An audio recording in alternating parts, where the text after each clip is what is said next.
নামাজ শুরু করার আগে ছোট্ট একটি দোয়া পড়লে 7 আসমানের দরজা খুলে দেওয়া হবে এবং আল্লাহ পাক রব্বুল আলামিন আপনার উপরে রহমত নাজিল করবেন, বরকত নাজিল করবেন।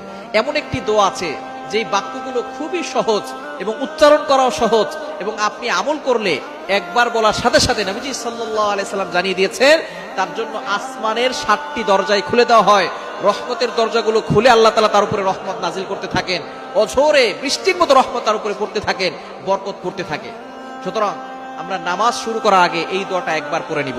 নবীজি সাল্লাল্লাহু আলাইহি সাল্লাম জানিয়ে দিয়েছেন, একবার নবীজি সাল্লাল্লাহু আলাইহি সাল্লাম মসজিদ নববীতে এমন সময় এক সাহাবী এই বাক্যটা পাঠ করেছে। নবীজি সাল্লাল্লাহু আলাইহি সাল্লাম নামাজ শেষ করে বললেন, কে এই বাক্য পাঠ করেছো? কেউ কোনো কথা বলে না। তখন এক সাহাবী নবী সাল্লাল্লাহু আলাইহি সাল্লাম অভয় দিলেন যে কোনো ভয় নাই, বলো। একজন সাহাবী দাঁড়িয়ে বলেন, ইয়া রাসূলুল্লাহ, ইয়া হাবিবাল্লাহ, আমার কাছে আল্লাহর প্রশংসা করতে খুব ভালো লাগে, এই জন্য আমি বাক্যগুলো বলেছি। তখন নবীজি সাল্লাল্লাহু আলাইহি সাল্লাম বলেছেন,